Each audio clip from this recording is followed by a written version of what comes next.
welcome in to another edition of the JMU Sports News Podcast. I am Bennett Conlon, joined by Jack Fitzpatrick. Jack, how are you?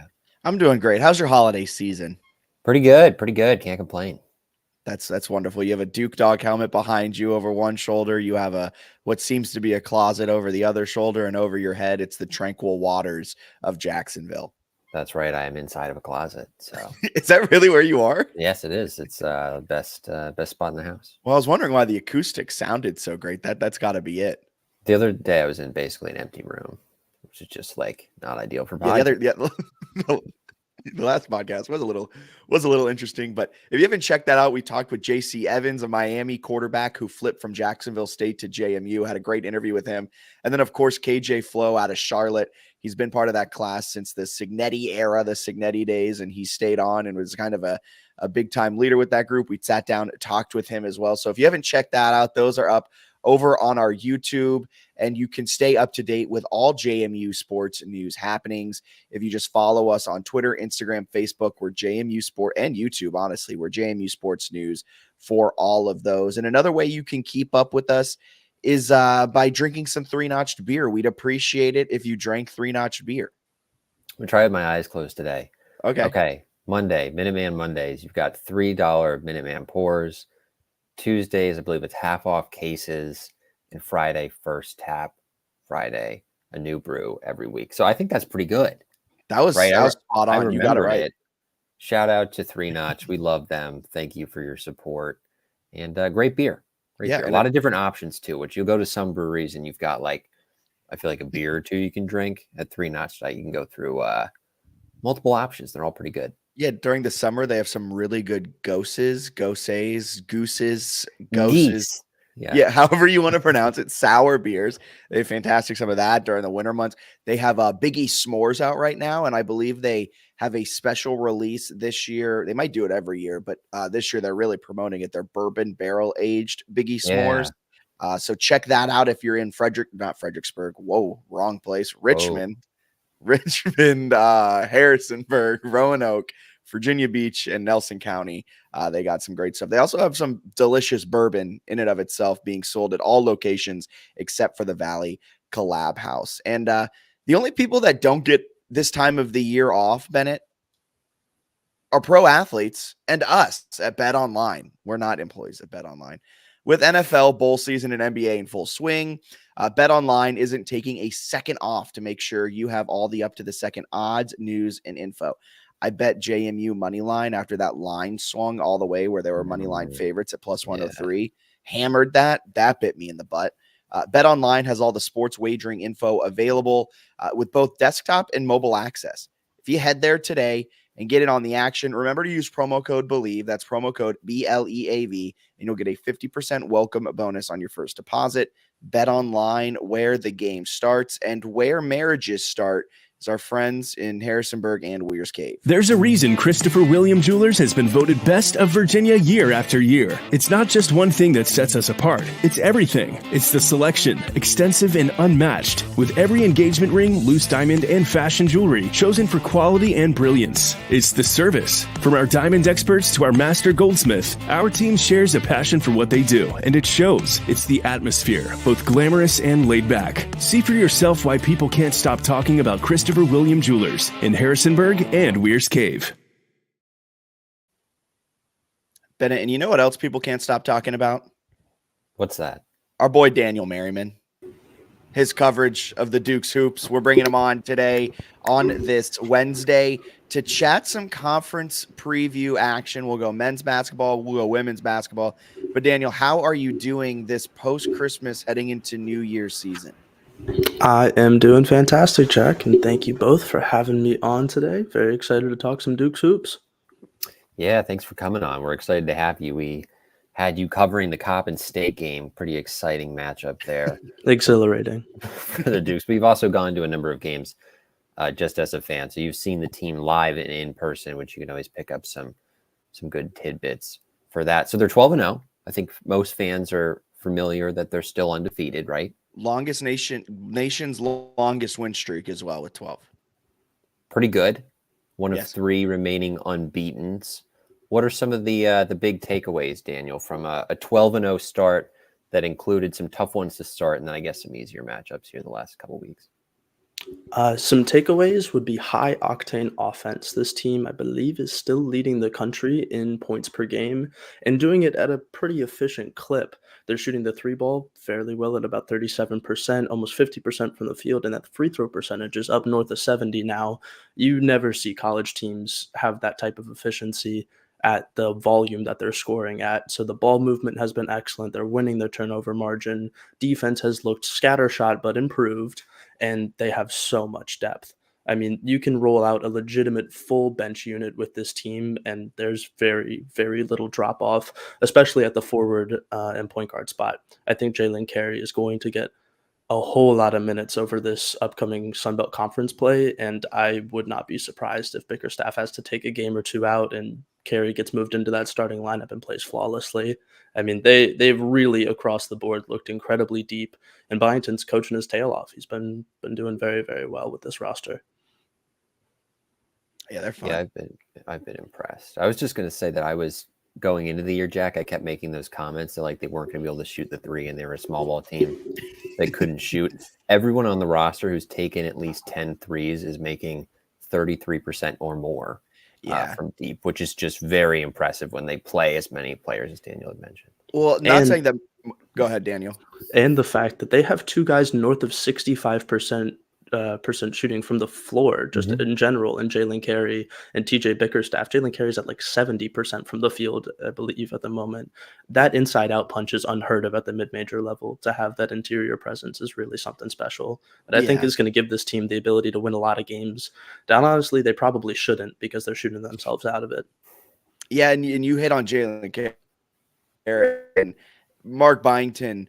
He heard what Bennett was saying. They're a small ball team that can't shoot. And then I guess he heard what I was saying, and he saw some of our group chat names where the entire offseason it was the Dukes need bigs. I can't believe we didn't beef up in the middle. I can't believe our low, all of this stuff. And Jalen Carey has just casually been one of, if not the front runner to win newcomer of the year in the Sun Belt. I mean, what Jalen Carey has done in this non-conference stretch has been nothing short of magnificent.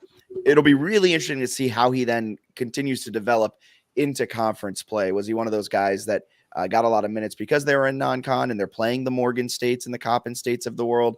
And now that they're playing, granted, the Sun Belt isn't much better than that with the Texas States and Georgia Southerns of the world, but it'd be really interesting to see how he continues his growth this season, his freshman year, as we head into conference play. But I want to pick your brain, Daniel, here of this non-conference slate. I mean, it started with a win against Michigan State, a miraculous win against Kent State. What was it? Southern of just an absolute beatdown. Fresno State, I think it was. I kind of get lost in the beginning of it because it was all a blur, because then we had nothing for the last month and a half, it feels like, maybe just month. How has student involvement kind of gone with this team? Has it ebbed and flowed, or have the students been really into it from the jump? And even though it's been Coppin State, they don't really mind. I think for the most part, the students have been incredibly tuned into this team. I think with football season every year, there comes a majority focus on that because JMU's had the historical success there and has provided plenty of winning teams over the past 2 decades.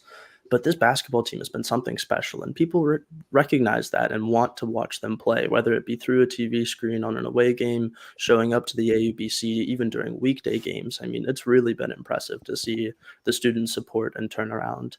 I do think that with finals and with the Christmas break, there has been a bit of a dip in home attendance, but that's kind of everywhere, if I'm being honest. You don't have the luxury of saying, hey, let me go out to a Thursday night game when I have 3 tests the next week. Like you have different priorities in that essence. But I think come conference schedules and come the start of the next semester, there's going to be a pretty healthy, I'd say average over probably 4,500 people at every game, and a good 75% of that is students. The end zones, quote unquote, along the baselines have been packed pretty much every game that people have been in Harrisonburg for, and that's been awesome to see. Even dating back to last year. I mean, you look at that Marshall game at the very end of conference schedule before they went off to the conference championship down in Florida. That game was electric. Didn't help that we lost, but it was a great atmosphere and people were really into it. Do you When's the date, I guess, that students come back? So are they missing out on a couple of big ones here? When do you return to school? Yes, students come back January 16th, the day after Martin Luther King Jr. Day. A lot of upperclassmen, sophomores, juniors, seniors, they will be back a little bit earlier than that to get their off-campus housing stuff settled and things like that. But most freshmen are only allowed to come back. I think it's either that Sunday or that Monday, which means that you'll miss out on the App State game on the 13th, which is a shame. Was going to say that's the one. I don't know about you guys, but at least in the near future, that's the game that I've kind of got circled. Yeah. And there are not a lot of circles on my calendar for the remaining. There's basketball 2 for me. season. Yeah. There are 2 circles for me, and they are both App State. Yeah.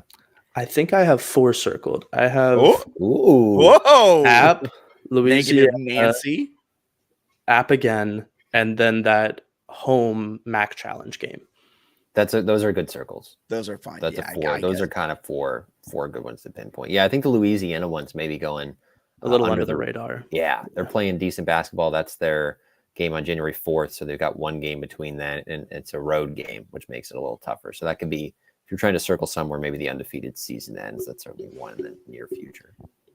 Do you guys want to know a fun fact about Go this whole winter break time? This whole winter break time, you might want to circle every single game played during this winter break stretch, because last year during winter break, which was December 17th to January 15th, I did some digging and I found last year's academic calendar from the registrar's website.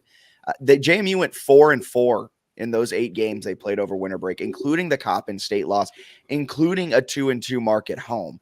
So it'll be really interesting to see how it all plays into it. And that brings me into this next point where they're taking on a Texas State team here on Saturday in this doubleheader where there's all of this hype going into conference play, and then they're going to be in an uncharacteristically empty AUBC. I mean, it is going to be, they're going to have to create their own atmosphere, it seems like, heading into this game, much like JMU football had to do with Georgia State earlier this year.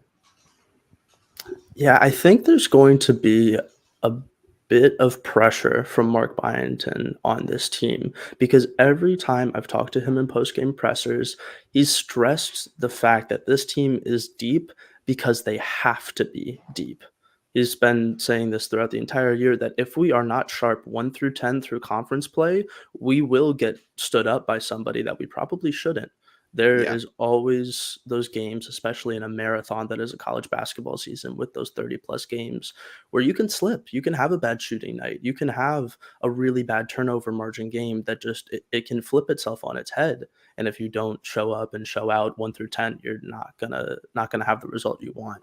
So I think the non-conference experience of getting to play a ton of guys, and while I think the rotation will be a little bit shortened, I would be comfortable throwing Xavier Brown, Raekwon Horton, Quincy Allen when he's back, because it looks like he's a little bit banged up at the moment, Jalen Carey, like that whole 4, I wouldn't have a problem running against any Sunbelt starting 5 right now. And that says a lot about how he's recruited and how he absolutely killed this transfer portal class. Yeah, it's a pretty good class. They've been running with going on KenPom, I'm looking at their lineups: Michael Green, Noah Friedel, Terrence Edwards, Julian Wooden, TJ Bickerstaff a lot. Pretty good 5. That's an impressive starting group. I think for me, at least, I don't know about you, Daniel, but I've been pretty surprised by just how impactful Michael Green has been. I sort of slotted him in. My guy. Thought he'd be the starting point guard. Did not anticipate him sort of lighting it up from 3 and being able to create his own shot as much as he can, which I think has been really impressive to me. I think Byington said it best when talking about Mike Green, saying that you never really want to judge a player on one stop or one season, because in his previous 2 stops, he did much different things. I believe at Robert Morris, he was a bit more of a scorer and really could light it up from distance and average something north of like 12 points a game. But then you go to Bryant and he's a 7+ assist guy with minus like less than 2 turnovers. So to have that multifaceted approach to the offensive game of being able to distribute, being able to create your own shot, and now that he's shooting absolutely lights out from deep, it opens up so many passing lanes for him to be able to feed his bigs, to be able to get open shots to Julian Wood and find Terrence Edwards on cuts. I mean, this team has had really good off-ball movement, which helps to getting your man open, but he's taken that opportunity and run with it in terms of the starting point guard job. He's one of their biggest X factors going into March of how successful they can be is on his shoulders. Now, looking into Sunbelt play, we've hyped up this team so much. What is the percentage chance that they do go undefeated? Now we're talking football numbers here, Jack. Undefeated is very hard to do in basketball. I know. Give me a percentage, Dan. Give me don't dance around there. Give me a percentage. I'll give you 7%. Okay, Bennett. Ken Palm's got it at 2.5%. I'll go a little higher just because I think some of the spreads where they have them like an underdog to App on the road and stuff surprised me a little bit. So I'll say like 5%. Okay, that's fair. I'm saying like 100, but I appreciate your guys' lack of trust in this team. No, I think JMU. I don't know if this is a hot take. I think they'll finish this regular season with 3 losses. That seems to be the number. Bennett, you circled it as well. 3 is their bubble if they can get an at-large bid or not to the NCAA tournament. So you guys think, well, I guess Bennett, 3 losses is the at-large, you think? That would be like maxing out, I think. And it would have to be right losses. App State on the road, MAC challenge, if it's a good MAC team, which it looks like it will be. And then like what? App at home. And then the flip side of that, though, is if you're losing your quality games, that you do. I don't know, like how the committee exactly would view it. Yeah. And then, like honestly, I'd almost prefer like a fluke loss in there. Yeah. Like you take like a 25-point L in the ear to like Georgia Southern or something like that. Like I would much rather. Actually, wait, Georgia Southern just lost to a D2 team earlier this year, so maybe not them. But if they take like a really bad loss to a pretty poor Sunbelt team, I think that can almost get like kind of smoothed over as an outlier, and people are like, man, they had an injury or someone caught COVID, something like that. So I think that 2 to 3 losses, you still have an excellent case, again, depending upon losses, to make an at-large bid. But anywhere of 4, 5, 6, you're looking at you have to win the conference tournament or have something extraneously crazy happen, because the Sun Belt is not a good league this year. Yeah, it is. It's not good. So I don't know where I was going with that. It is not a good conference. It kind of seems at large, though. Like going into the year, I was telling people that even saying at large was like the dumbest thing you could do right before the. I'm pretty sure we were on this podcast saying even if we go undefeated, we're not getting an at large. Yeah, that was maybe a little hyperbole for some of that, but we were talking about how like they're not going to go undefeated and they would have to go very close to undefeated. Yeah, it kind of feels like the way they're positioned and how bad the Sun Belt looks.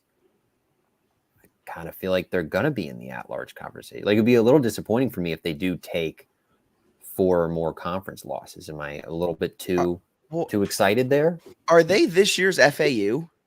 Is that hyperbole to say? Like, are they this year's FAU? No, but in a different way.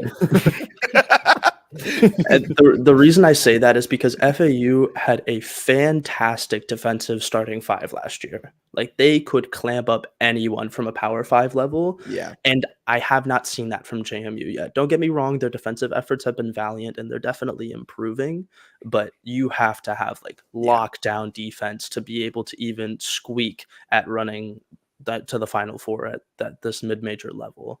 So I could see it because they are so incredibly like potent offensively, like it's possible, but anything past a Sweet 16 run, I think we're a little bit pipe dreaming there.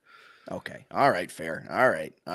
Sorry, a little bit of a realist take, but to add a little bit to that, last year at the end of the season, Florida Atlantic, they were 22nd offensively in Ken Palm nationally, 34th defensively. JMU right now is 37th offensively and 115th defensively. So there's definitely a bit of a drop off there when you look at the defense. Okay, I retract my statement, but more so what I was let me rephrase that question then though. Can they be that team at the end of the season at the mid-major level with 1 or 2 losses that is kind of the nation's darling, which is kind of how I saw FAU last year? Am I wrong with thinking that kind of similarity? Yeah, I think that could be stated. It's really tough because, again, the Sun Belt has a lot of notoriety in football and almost none when it comes to basketball. Yeah. So to even get some type of national coverage for this team, I mean, it takes a signature win like Michigan State. but they don't look particularly great in the Big Ten. Don't get me wrong, they just beat the absolute crap out of Baylor, who is a top 10 team, and they very well could turn it around. MSU always looks like a really good team come March. But January, February, Izzo, April. Yeah, basically. But to have that type of notoriety, you just need to have a better schedule. You need to have more notable names there, and you need to have just frankly a really good team. And I think JMU checks off that box of having a really good team, but I don't know if the other factors would line up into them becoming a nation's darling. I could see them being an extremely good mid-major team that gets a lot of traction in bracketology of people saying, oh, this is like a 10-7 matchup. Pick them. Like, I can see that, but in terms of nation's darling, I don't think we're getting there quite yet. They give me some Charleston vibes from last year, more than FAU. Okay. Yeah, like they remind me in some odd way of like those Drake teams that you always see as like a number 7 seed, and you're like, really? Okay. And then they win 2 games in the tournament. You're like, that checks. Like that kind of it kind of reminds me of that, of where you're like, I guess they're having a really good year. But it looks like this could hopefully, if Byington stays around, be a consistent theme in JMU basketball.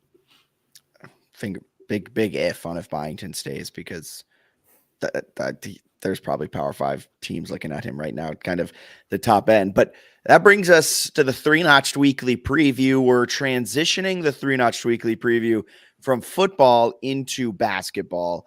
And this week they're taking on Texas State on Saturday, the 30th, to start Sun Belt play. Texas State, their head coach, Terrence Johnson. The Bobcats sit at 6-6 on the season, but they are 3-1 in December. But 2 of those 3 wins are against non-Division I teams. Their one loss was a blowout loss against the best team per KenPom in Houston. And Texas State is 0-4 this season against top 100 KenPom teams. They're 180 in KenPom. They're 194 in net. I'll start with Bennett. What does JMU have to do to beat a Texas State team that really they should beat? Texas State is pretty sweet if you look at their splits, like big time defense and just no offense, which is hilarious. But it makes it kind of interesting, right? If Texas State can have a good defensive showing and happen to have one of their probably like 5 games this year where they shoot well, it could certainly be an upset. I remember last year during the break, I thought JMU in conference games with a small crowd at home played sort of to the crowd and to that dead energy. So I think if they can... Yeah, I think if they can bring sort of that energy, one of the games might have even been Texas State. I could be wrong. But the energy last year was pretty dead. If they can play at a higher level and just pay attention to what they're doing, which they've had pretty good practice here playing Coppin State and Morgan State. Both those environments are relatively dead. So I think if they can show up and just play the way they played all year, like Daniel mentioned, they have enough depth that even if a couple of guys have an off night, some others can sort of fill those roles. So I would feel pretty good if you're a JMU fan about the matchup. Daniel, when you're tuning in on ESPN Plus on Saturday, what are you looking for out of JMU against Texas State? I will be at the game, Jack, not on ESPN Plus, but thanks. When you're watching in person, I expect it to be a game won on the glass. If you take a look at Texas State's rebounding totals against Houston, they out-rebounded them by 2. To do that against a Power 5 team, especially one that's top 5 in the nation, and don't get me wrong, the offensive rebounds, you don't have as many if you're Houston because you're making so many shots. So take it with a grain of salt. But that rebounding battle can be absolutely crucial into the amount of possessions you get and what type of offensive sets you can run, how you can get out in transition. This JMU team, however, thrives with a quick pace. If you let them run up and down the court and make it into a track race, they're going to win 9 times out of 10, or maybe 10 times out of 10 the way the season's starting. So I think that there's going to be a pretty significant first half battle. I would not be surprised if Mark Byington's team takes a double-digit lead in the second half and pulls away. I love it. This week's 3-Notched Weekly Preview presented by 3-Notched, Valley Collab House, Harrisonburg, Virginia. That takes us into a quick women's basketball preview. I just kind of want to get your guys' overall thoughts on this team post non-conference. They're 8-4 currently. They're 3-2 in the month of December. Started December with a loss to Liberty. They rattled off 3 straight. They now are coming off of a loss against Maryland. And they too open up conference play at the AUBC on Saturday against ULM. But after this non-conference slate where they look great at times and they look really bad at times, Bennett, I'll start with you. What are your feelings about this women's basketball team right here as we record? Yeah, we talked about the Sunbelt men's basketball not being the best. Women's is also not great. They don't have any teams in the top 100 of the net. So JMU should be firmly in the mix to contend, especially with Heaven Bristow having eligibility. I mean, they're 8-4. They've got some decent wins, and their three-point shooting has not been good, 27.6%. Peyton McDaniels really struggled to find her shot. Even Steph Oderkirk, who shoots a lot of threes, has struggled a bit too. I would think that would get a little bit better, right? Fingers crossed, knock on wood, all that good stuff. But if they can get those two shooting it a little bit better with Bristow in the mix as somebody who can handle the ball and pass the ball, right, create some assists, which I know is something they've struggled with in the past, then I think they're going to be fine. I mean, I don't think they've played all that well, and they're still have a decent record and should be contending in the Sun Belt. So from that regard, some reason for optimism, perhaps. Daniel? This team has severely lacked creation from the guard spots. Jamia Hazel has been excellent for them, always a downhill isolation scorer that can get you a bucket. However, the point guard rotation is severely, severely different from last year. Caroline Drummond was a floor general that could get anyone the ball and, was playing 30 plus minutes a night. You don't fill that hole automatically. And you have Carol Miller and Chloe Sterling, who have done admirable jobs. Shout out to Chloe Sterling in my accounting class. But very much have been providing a nice spark in terms of scoring, in terms of overall game. The defense has been fairly solid. But when you have so many players that are off ball, like the Peyton McDaniel types, like the Susha Kozlova types, when you have players that rely on creation to get their shots and to get open, it's a little tough to consistently create half-court offense. However, to offset that, they are huge. Like their size is one of the best in the Sun Belt. You have two true 6'4" centers that it makes the game really tough when you're clogging up the lanes like that, when you have a stupid athletic Kevin Bristow coming in from the 4 spot just swatting shots all over the place. I am very excited to see how she develops within the system because Shauna Regan had her on the practice squad up until 2 weeks ago. And you don't transition perfectly into the starting 5 or the bench rotation from that. Like you're expecting, hey, this is me getting in reps, understanding the system. I'm going to have to wait out a year and then play in 24-25. No, you're right in the mix now. So I think with her athleticism, inside scoring, and creation, the regression to the mean with the three-point shooting from all across the board, they are not a 27% three-point shooting team. They haven't been for many years, and I don't think they will be this year either. So I'm excited to see what the final product of this team is. They're definitely loading. Yeah, because you mentioned they're not a great shooting team right now, and I think a big reason for that was Kiki Jefferson was fantastic. She could create her own shot. She could drive downhill. She could spot up and take the three, and she was a very above average shooter for kind of the type of player that she was. And with her great play, it opened up opportunities for Peyton McDaniel, who is one of, if not the best spot up shooter, catch and shoot, going to drain it in your face type of player in all of the Sun Belt. And without that type of player in Kiki Jefferson, and there was no one that really could step up and fill that void, they tried to become this feed it down low to Kozlova. The second she got 2 fouls in the first quarter, the offense just came off the rails. So I'm really interested to see Heaven Bristow's impact because I think with her now in that lineup, she has the ability to kind of fill that void. These are huge shoes to fill, and I'm not saying she is going to, completely fill that void, but she'll be able to kind of give the offense a shot in the arm when they need someone to drive to the hoop and create something. I think Heaven Bristow will be there. And like you said, Daniel, as this season goes on, it's going to be electric to watch her just continue to grow in that role. And I think then we're going to start seeing Peyton McDaniel's numbers shoot up. We're going to start seeing Hazel's numbers shoot up. We're going to see Kozlova's numbers shoot up, and just across the board, everyone is going to take that, half step, full step forward.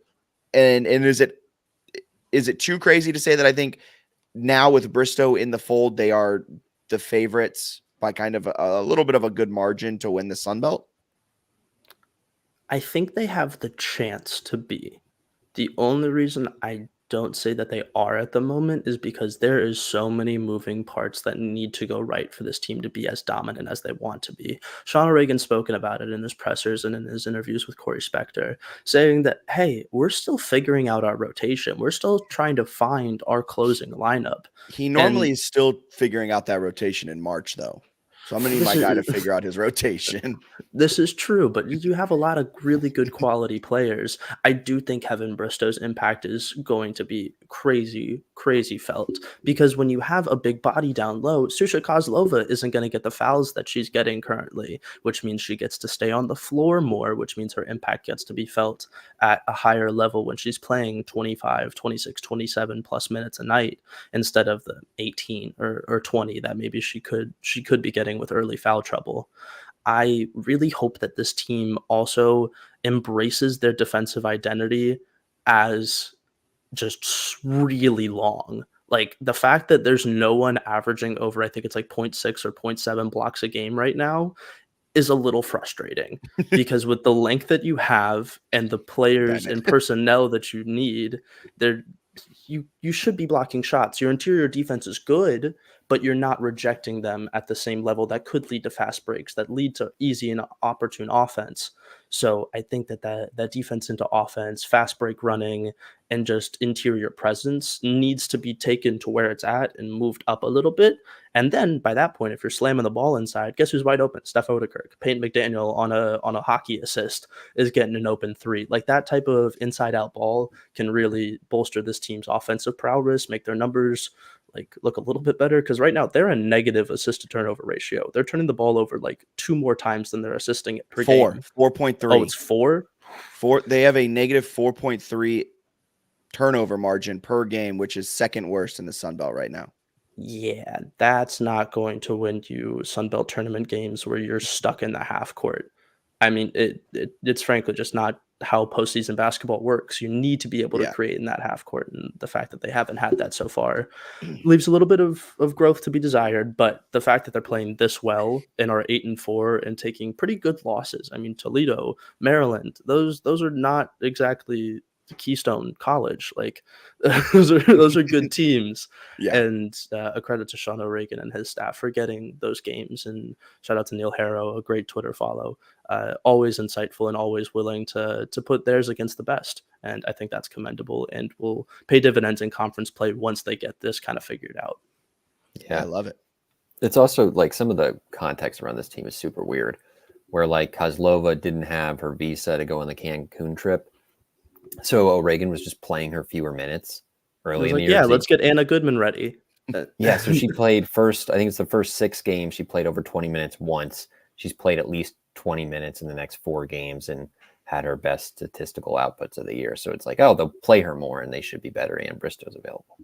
Yeah. So everything moving forward, this team, I think, should be a contender, be in the top 2 of the Sun Belt from here on out. Top 2 or out. 3, I think, is a reasonable expectation. Yeah. And then a potential another Sun Belt win. Probably not an NCAA tournament win caliber type of team, but definitely an NCAA tournament caliber team. Could you imagine Bourne sends a team to the Armed Forces Bowl, a team to the NCAA men's tournament, and a team to the NCAA women's tournament? Talk about a legacy year. It's a pretty and good. Then expands Bridgeforth. Ben Hofer, are you listening?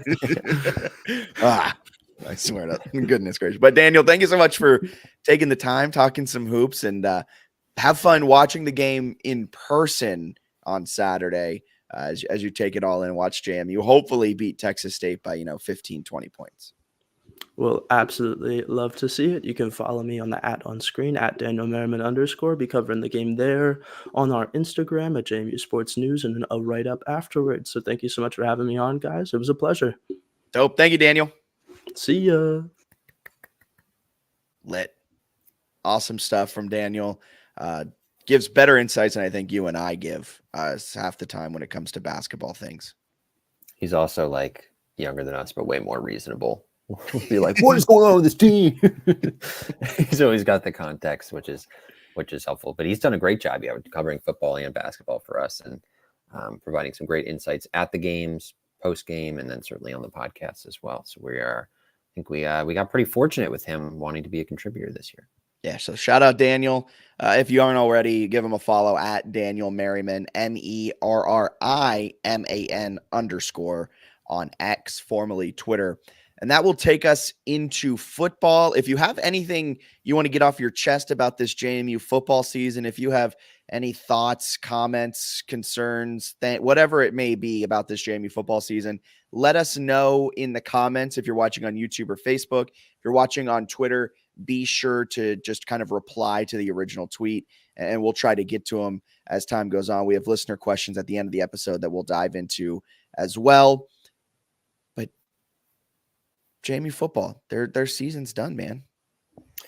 It's done. What are your thoughts on the overall year? Obviously, kind of a disappointing bowl game, 31-21 loss to Air Force. That triple option is no joke. You want to see what one of my lower third for the podcast viewers, one of my lower thirds is, turns out it's tough to stop the triple option with a makeshift coaching staff. Kind of feels like one we should have picked up on pregame. I'll be honest there. I'll be honest. We were kind of stupid going into that game. We were like, no, he got that coach from Lafayette from the 1990s, man. They should be good to go. This guy ran triple option in 1983. They're right. And then literally the first handoff right up the middle. I was watching with my friend Dom at the Charlotte watch party. He turns to me and he goes, it's tough to stop the triple option when you can't stop the first option. Yeah, if you can't stop the dive, it becomes a long day. What a nightmare matchup, man. You see South Alabama got Eastern Michigan. They beat them by like 1,000. And the only time they really had any issue was after the game when the guy tried to punch him in the back of the head. But like, that would have been cool. Why couldn't they have gone on a terrible MAC team, man? They could. Do you want to hear my hot take about it? I think if JMU got any of the other Sunbelt teams, like the any of the other Sunbelt teams as opponents, I think JMU wins. Like, the triple option is just so hard to stop with a makeshift coaching staff. That was a tough one. It was tough, and it didn't go great. Kind of a disappointing end to the year. And I also say the 31-21 score, that final score line makes it look a lot closer than it was. Didn't feel that close. No, that was a tough one. That's the first time they've really gotten kind of spanked like that in years. Yeah. It kind of makes you appreciate what Kurt Signetti was able to build at JMU for all of these years. They were doing a good job. Hell of a season, though. 11-2, right? Beat UVA, which I know I had some people trolling when I posted that as a thing. Oh, you beat UVA. Well, they hadn't played them in 40 years is why it's relevant. It's not like a annual occurrence where they play them. That was cool. Beat Troy, right? Finished atop the East.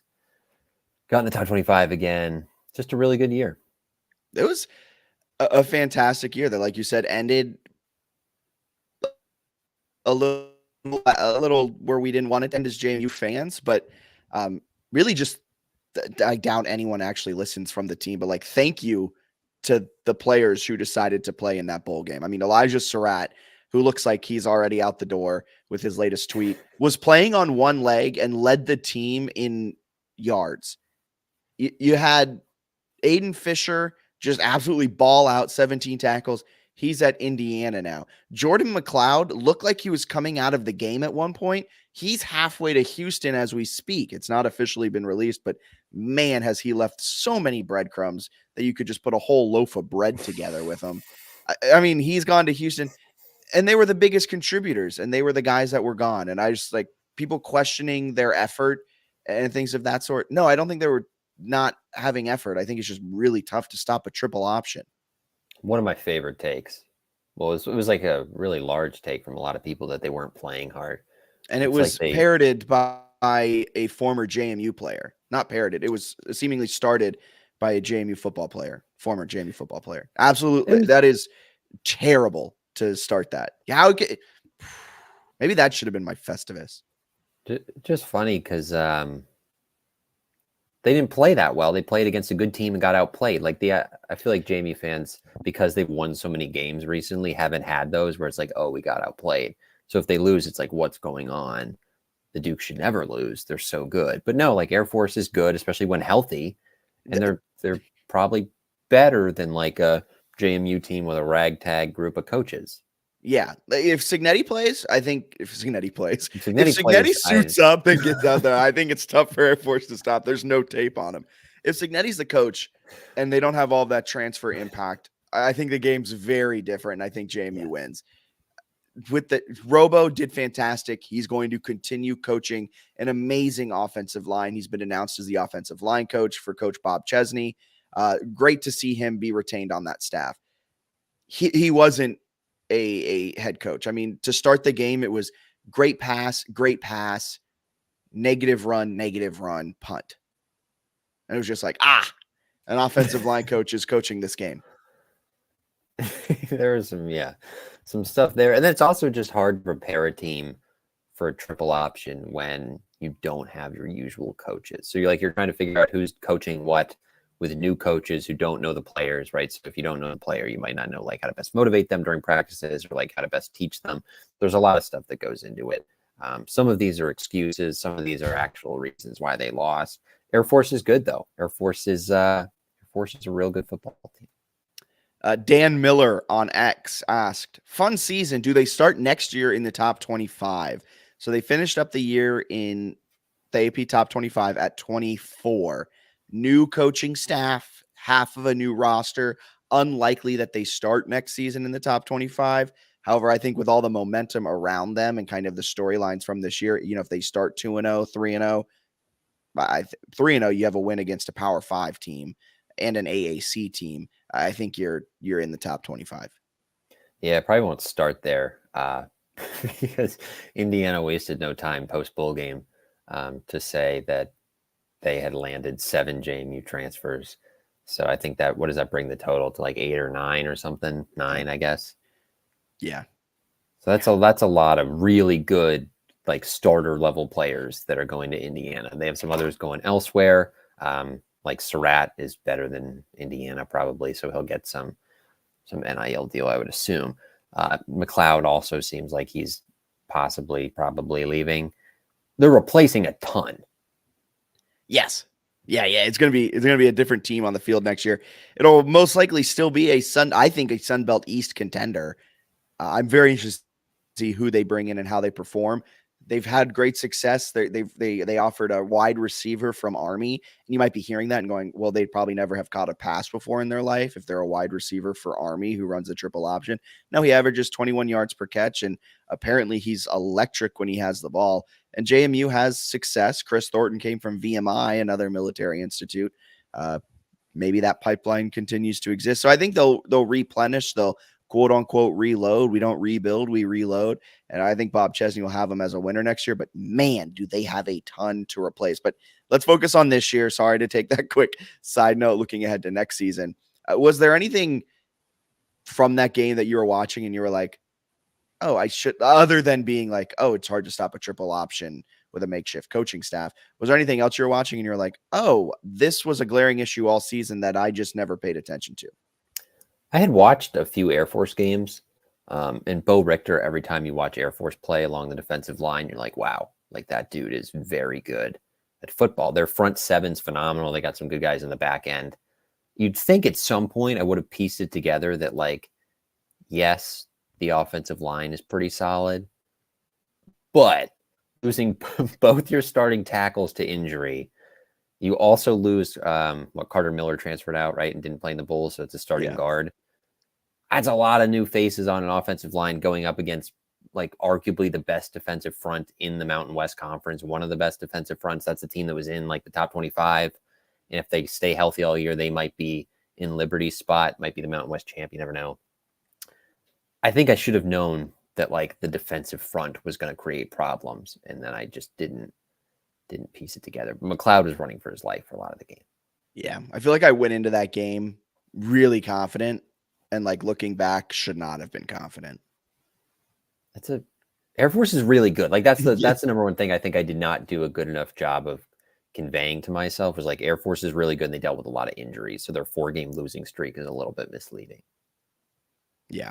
Gary Flora on Facebook, given its bowl performance, is the Sun Belt not as strong as we thought compared to other Group of 5 conferences? Gary, I think Sun Belt kind of finished it off. I believe they finished 5-7 in bowl games.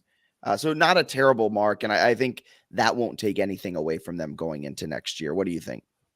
Yeah, so they started horrendously. Yeah, 0-6 or something like that. Also pretty easy to tune out after the JMU loss, but it got a lot better. So they're 5-7. They had 2 overtime losses by a field goal. And some of them are tough matchups, like 6-6 Marshall against UTSA. It's just a nightmare of a matchup. JMU against Air Force. Yeah, kind of a tough matchup, right? Troy played Duke in sort of the like our coaches have both left bowl. And then I guess had just the flu raging through the roster. So there's a lot of things like that. Arkansas State lost by 2 points, right? In a game where it looked like they got an onside kick recovery, but they were deemed to be offsides. So there's a number of different factors. I think actually if you look at like point differential, and maybe I'll do it here during a break, although we don't have breaks. But when you're we can make one. We have a Christopher William Jewelers ad loaded.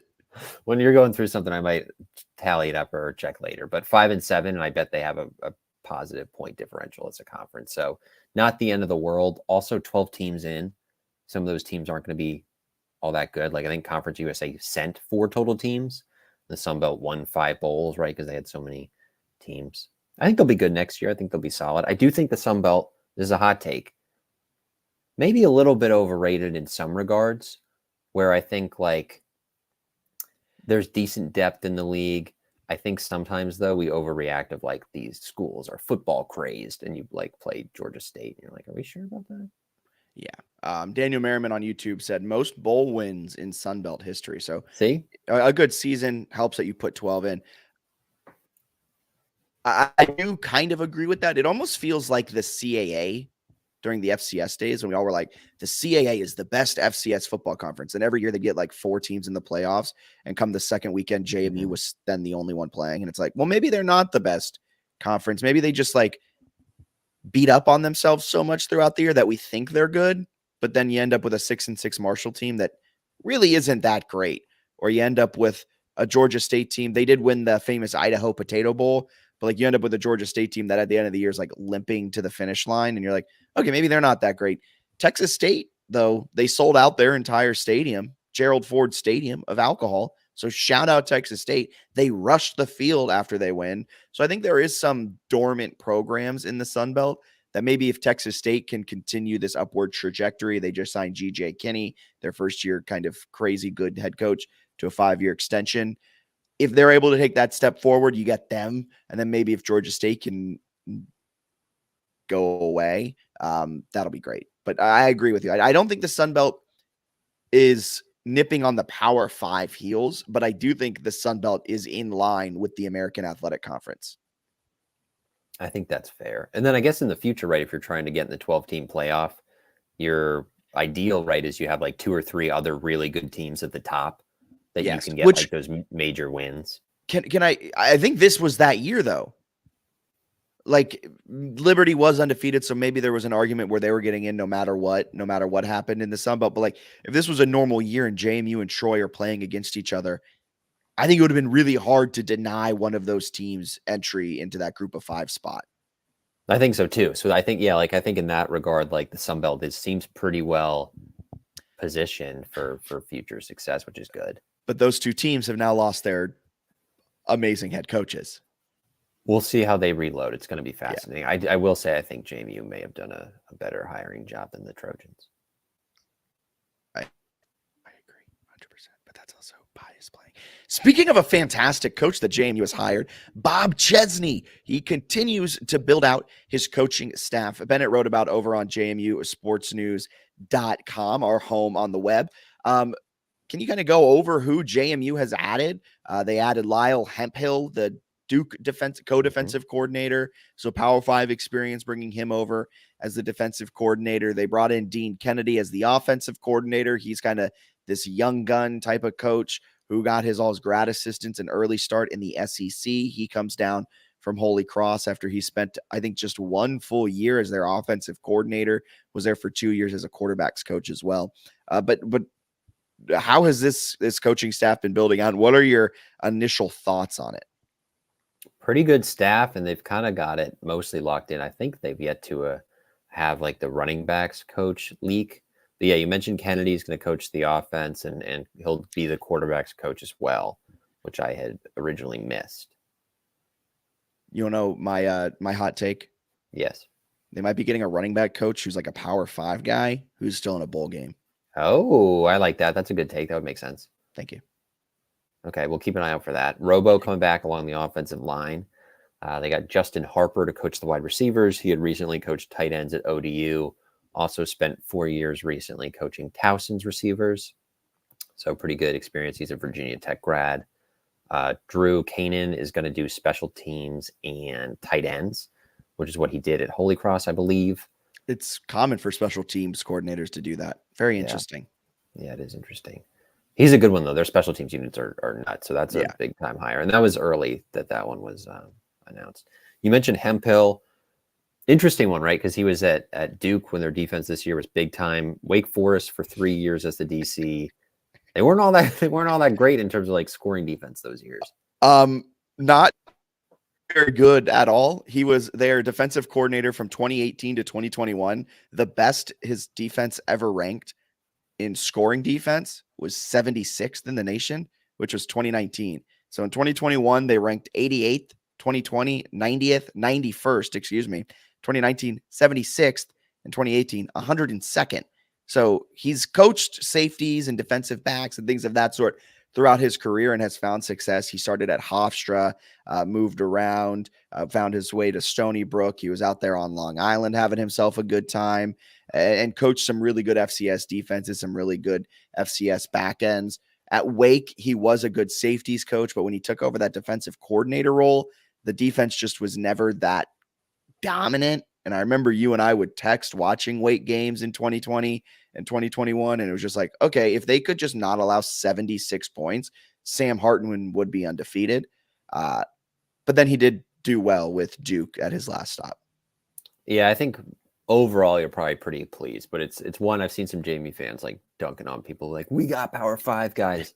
To be clear, there was a shift in the Duke coaching staff. So they're getting guys who are like looking for jobs. They didn't poach him from Duke.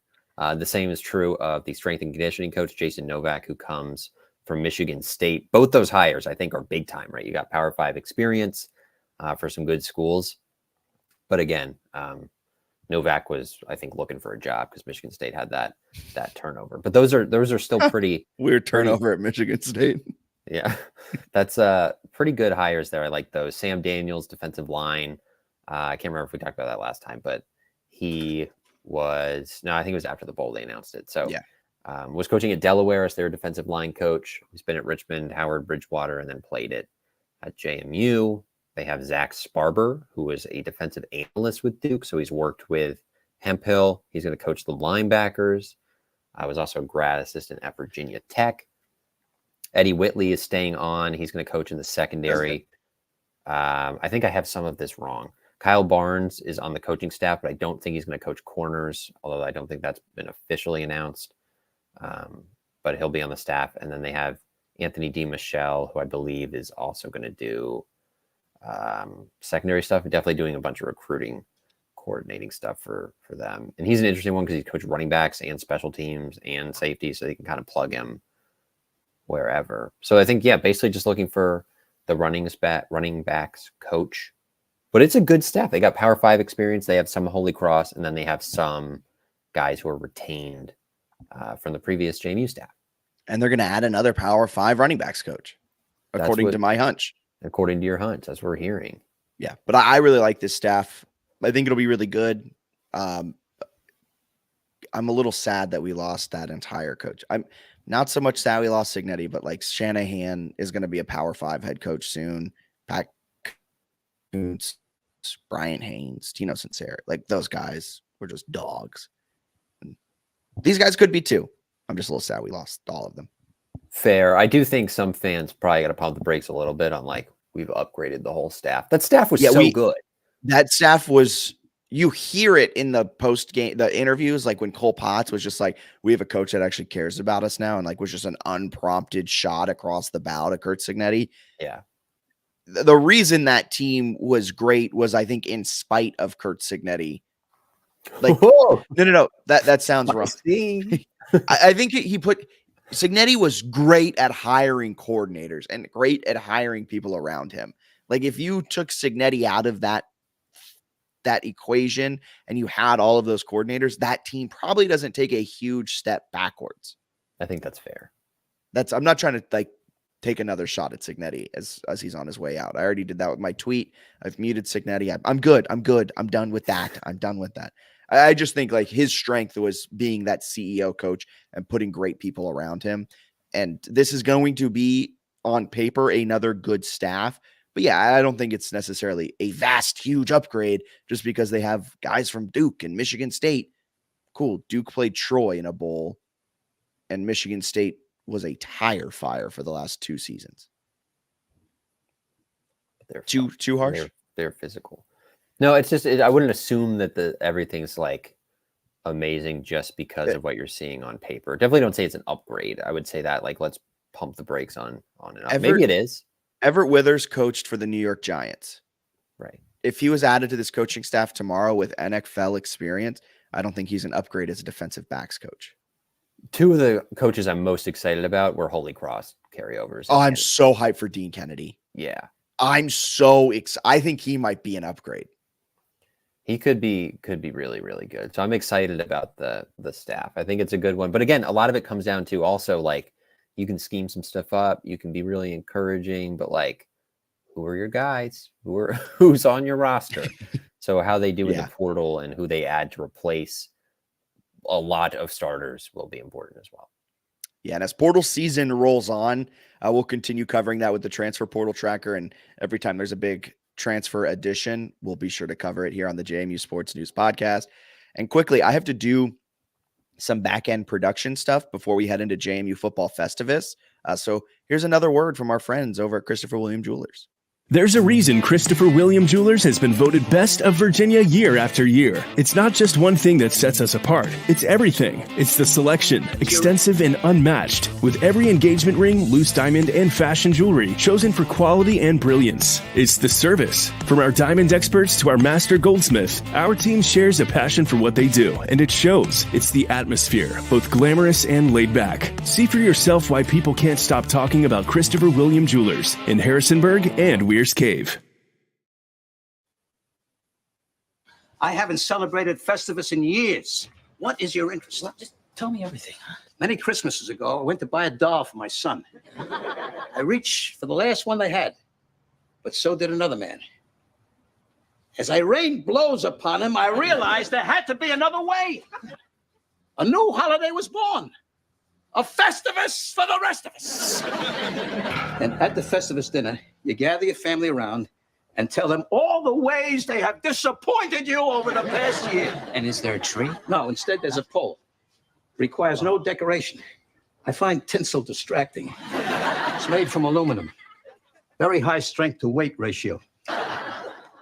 And now, as Festivus rolls on, we come to the feats of strength. Not the feats of strength. Until you pin me, George, Festivus is not over. Oh, please, somebody stop this. Let's rumble! Come on.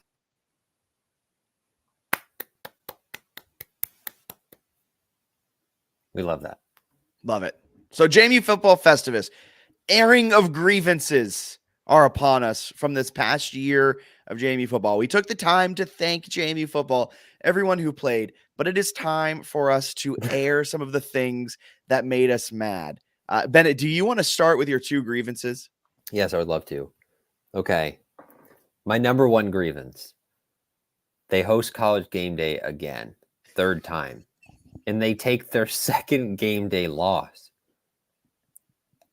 Unbelievable. I don't know what the exact records are for like FCS and group of 5 teams with game day hosting, but 1 and 2 is extremely disappointing.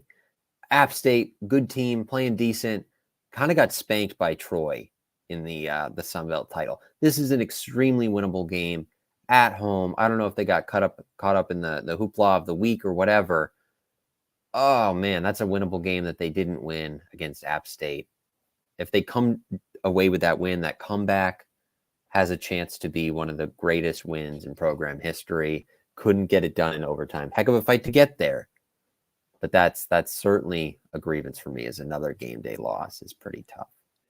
Okay, so my first grievance, JMU's turtling really upset me, is specifically the Utah State game. So much so that I have another clip. But the name, the Turtle Club, it's just a name. I think you're taking it a little bit. And this was literally. Signetti. Are you a member of the Turtle Club? Well, not exactly. Not exactly, but am I not turtly enough for the Turtle Club? Is he okay? He's fine. He's Turtle. This was Signetti in the Utah State game. This place ever since he was a child. Turtle. Do you think we can, for a moment? We'll be out in 5 minutes. Please. Great movie. Master of Disguise, fantastic movie. Secondly, his turtling was so annoying, and his lack of aggressiveness early on in the season, even throughout the season, like in key 4th down moments, you just wanted him to please go for it. If you just go for it, you could win the game in the 3rd quarter. But as Pete Carroll says, you can't win the game in the 3rd quarter, but you can win the game in the 4th quarter. And sometimes Signetti really wanted to just win the game in the 4th quarter. If a team went up 7-0 on him, he was figuring out a way how to win 8-7. It was just so annoying in the Utah State game. Just the run's not working. Pass the ball. Okay. He's a big turtler. That was something. All right. Second grievance, final grievance for me. The starting quarterback fiasco, where they go on in camp about how we can't name a starting quarterback, won't name a starting quarterback because it's a competitive disadvantage, doesn't help them out, whatever. Super annoying. Don't love it. Then they start Alonzo Barnett. He struggles against Bucknell. He's benched for Jordan McLeod. And after the game, going into a real game against UVA, huge game for the program, he essentially says Jordan McLeod is the obvious starter. Why can't you say that in August who the starter is then? Well, you need a competitive advantage for Bucknell, the same Bucknell team. You're telling me you're like not tackling for and not preparing for in a normal way and treating it like a scrimmage, but because you don't want a competitive disadvantage. I don't know what Chesney does with starting quarterbacks.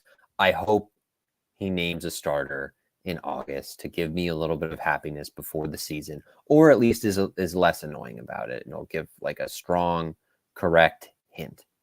Yeah, that's a great grievance. That is a great grievance. I almost went no tackling in fall camp as one of my grievances, but I had to end that bit. And my last grievance was JMU's inability to run the freaking ball. Just like we went into the year, this is one of the best offensive lines in the Sun Belt. Oh my, Kalon Black is a monster. They added this Tony Brooks 60-year guy, his experience. Latrell Palmer is just a powerful back.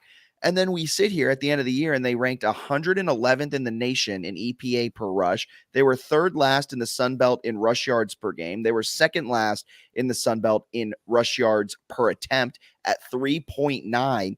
And it just felt like they were so willing to bang their head against the wall time and time and time and time and time again. And it was just so infuriating. The run wasn't working, man. You don't need the run to set up the play action. You can give me all of this stuff about old school football. None of that mattered because at the end of the day, you were averaging less than 4 yards per run.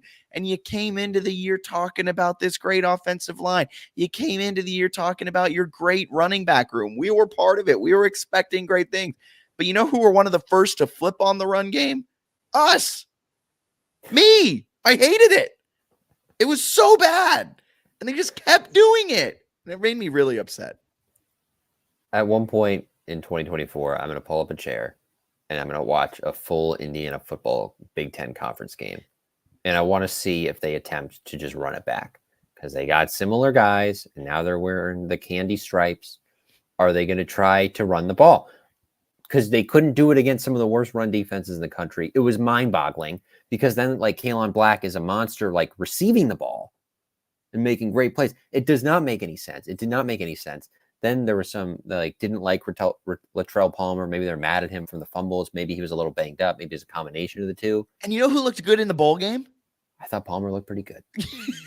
Palmer looked good. Doesn't make any sense.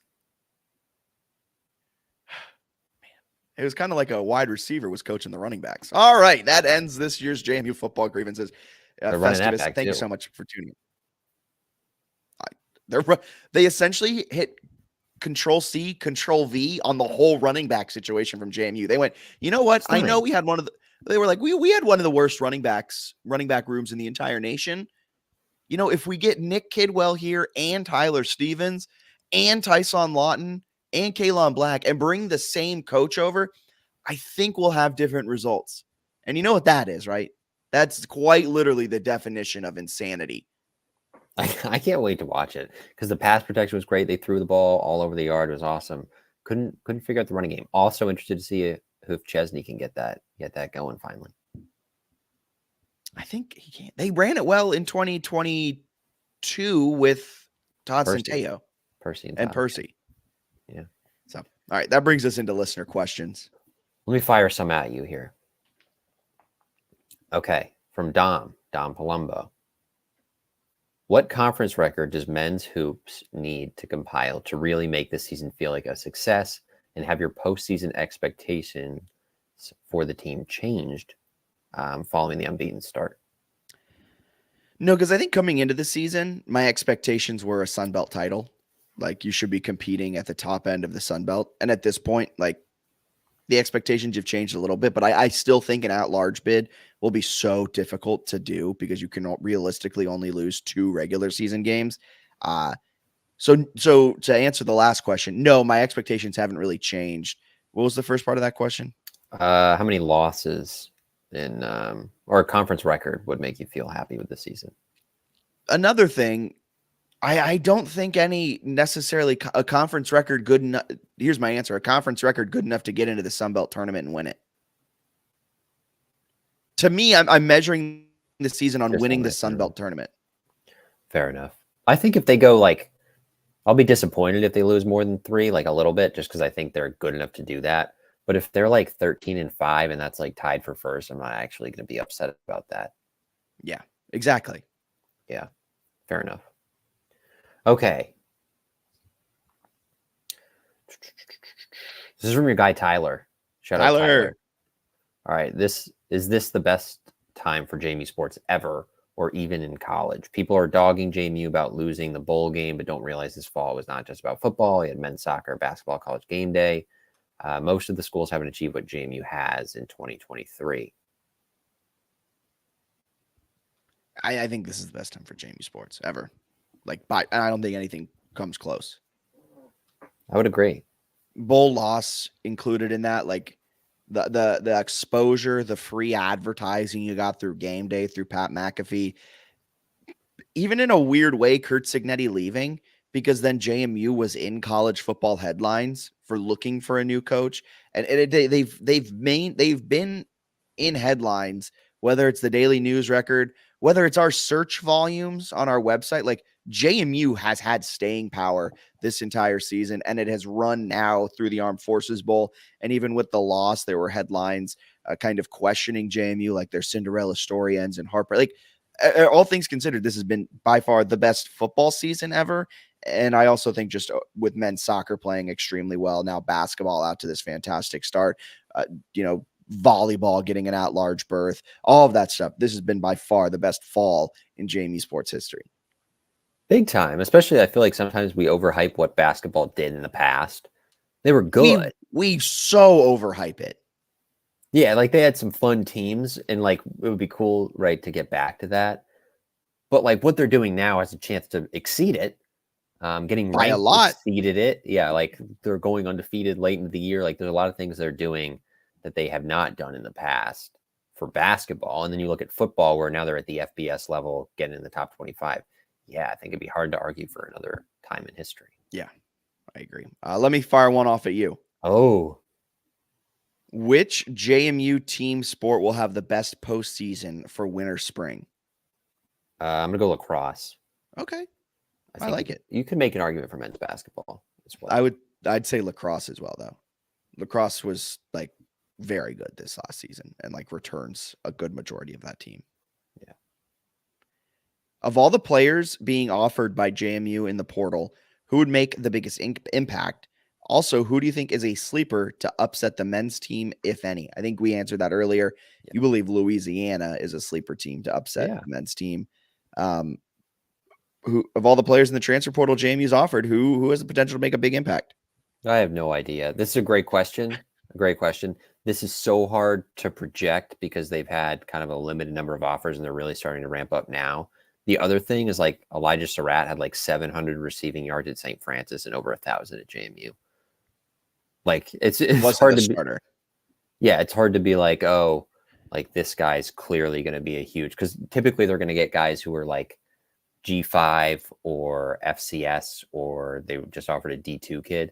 So it's hard to know exactly how it'll translate. So I don't entirely know on the offers. Elijah Hills is a name for Albany, really good defensive lineman. That would be interesting, but he's looking pretty hard at West Virginia. So I'm not sure that'll be a possibility.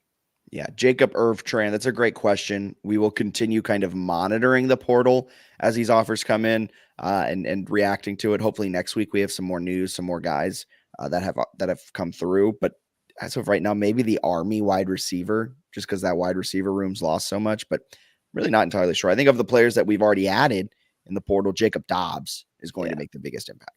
I already read that one. You want to rattle off a few? Yes.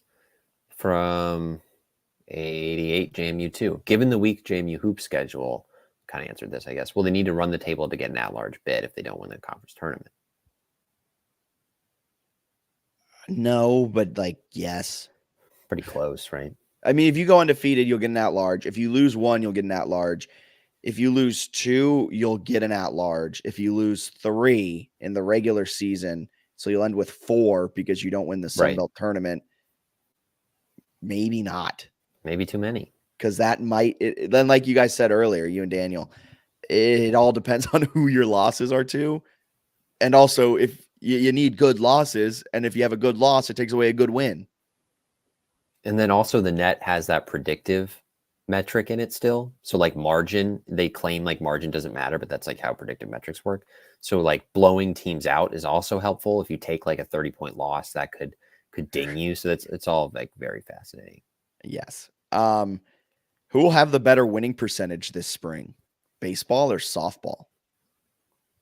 Softball. I like going softball here. I feel like we're maybe toward the end of the Ike era. We are the anti-JMU baseball podcast. This one I think is just a no, but it's from Eric. Update on the search for born successor. I haven't heard anything. So no. This is from JMU RVA. Is Jordan returning? Is Sluka transferring? Which players still in the portal plan to return? I don't think McLeod's going to come back. McLeod to Houston. Sluka, I texted Bennett this. The longer Sluka is in the portal, the more I think he's coming to JMU. I think I agree with you. Which players still in the portal plan to return? I think any player still in the portal is not coming back to JMU. Here's a question, though. Taurus Jones was notably not in the group going to Indiana. He also notably wasn't in the group playing in the game. Yeah, that's true. What about Brent Austin at corner? He played in the game. He's in the portal. There aren't many guys left in the portal who haven't named a destination. I don't think Surratt has really any chance of coming back. I thought Surratt had a chance of coming back just for like the love of JMU and what Cheese has done, all that good stuff. And then he tweeted like yesterday, I will be immediately eligible in the fall. And I was like, oh, bye. I was like, Bob probably knows that. Oh my God, your hand. Oh. I thought there was a hand coming over me. Oh my God. I thought you got scared by Frank for a second. I was like, man, it's your dog. Sorry, carry on. That was awesome. Ooh. No, but he's probably gone. So most of them are gone. Most of them are going to Indiana, which is interesting. I thought there'd be a couple of the group of 7 that they announced that would have went to other Power 5. So I was surprised they all wanted to go to Indiana. I'm trying to find another one. Mangy Dog. This could be a joke that just goes over my head. It's a joke, yeah. Okay, it goes over my head. Read Will it, the though. next athletic director retain JMU's policy of not scheduling vacation Bible schools with the football team? That's another Liberty jab for a guy mangy dog. Okay. But Liberty's on the schedule. Don't remember the exact years. They are on the future football schedule. All right, awesome. And Sean Conway, now that the bowl game is behind us, can you give an overview of key dates where we can expect more moves and maybe what JMU needs to strive for by those dates, transfer portal windows, signing dates, etc. I think right now for the next week and a half, you're going to see a lot of movement in the portal in terms of guys visiting JMU, in terms of guys getting portal offers. Chesney kind of has marked down early January is the time when they're really, really going to put full court press on. And I believe the transfer portal window closes January 20th. You can't enter after the 2nd of January, so you have to be in the portal by the 2nd. And then typically, I think the people are going to sign pretty soon after because they want to go to school. Yeah, that's a big part of all of this. You have to sign by a certain point to then get enrolled in the spring semester at the school you're going to, because you have to be enrolled to then play. I think that's what people miss when they're like, shift the transfer portal windows. It's like, well, they're here so that they can enter the portal and then pick a destination and then also attend the school because it's college football.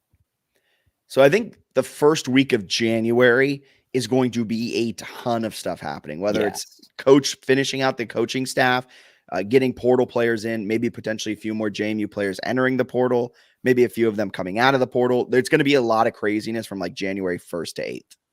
I would agree. All right. Anything else? Do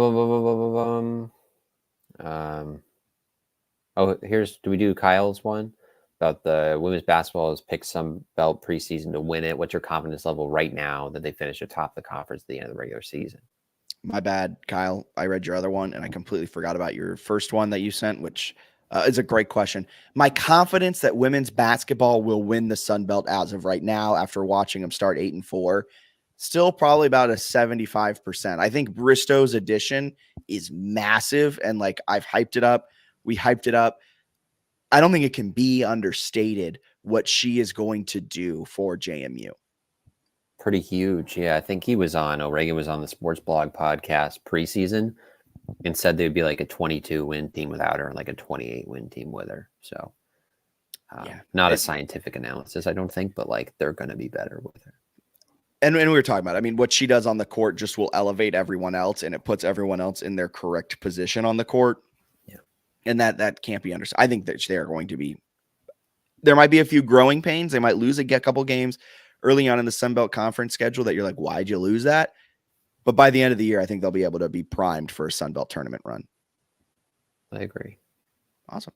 Anything else you got to add for this episode of the JMU Sports News podcast? Yeah, I want to get in here early. Tulane, double-digit underdog to Virginia Tech, up 7-0. Stop the count. Hokies, another disappointing year for them. Just a garbage program, so that's disappointing. That's without Tulane's starting quarterback. Now, except for the coaches who JMU has hired that have all the Virginia Tech connections. Obviously, they were at an era when the Hokies were thriving, and their experience will be extremely valuable to the team. All right. For Bennett Conlon, my name is Jack Fitzpatrick. Thank you guys so much for tuning into the JMU Sports News podcast presented by Bet Online. If you're in Harrisonburg, Richmond, Roanoke, Virginia Beach, Nelson County, be sure to stop in at 3 Notched and get some delicious Minuteman juice on Mondays. Half cases at Valley Collab. I don't know what I'm doing. I never do ad reads at the end. All right. You guys have a wonderful rest of your day. See ya.